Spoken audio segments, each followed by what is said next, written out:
মুসলিম উম্মার অন্যতম বৃহৎ ধর্মীয় উৎসব ঈদ উল আজহা, যা ত্যাগ ও কোরবানির মাধ্যমে আল্লাহর সন্তুষ্টি অর্জনের একটি মহৎ প্রচেষ্টা।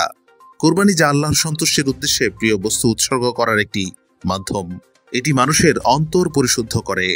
কোরবানির মূল প্রেরণাই হল আল্লাহর সন্তুষ্টির জন্য ত্যাগ। কোরবানির পশুর মাংস ভাগ করার বিষয়ে ইসলামী শরিয়াতে সুস্পষ্ট নির্দেশনা রয়েছে। মহানবী হযরত মুহাম্মদ সাল্লাল্লাহু আলাইহি সাল্লাম কোরবানির মাংস ৩ ভাগে ভাগ করতে বলেছেন। ১ ভাগ নিজের পরিবারের জন্য, ১ ভাগ গরিব প্রতিবেশীদের জন্য এবং ১ ভাগ অভাবী ও মিসকিনদের জন্য।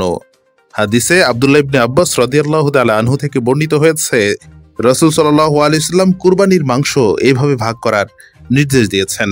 পবিত্র কোরআনে সূরা হজের ৩৬ নম্বর আয়াতে বলা হয়েছে, কাবার জন্য উৎসর্গকৃত উটকে আমি তোমাদের জন্য আল্লাহর অন্যতম নিদর্শন করেছি, এতে তোমাদের জন্য মঙ্গল রয়েছে।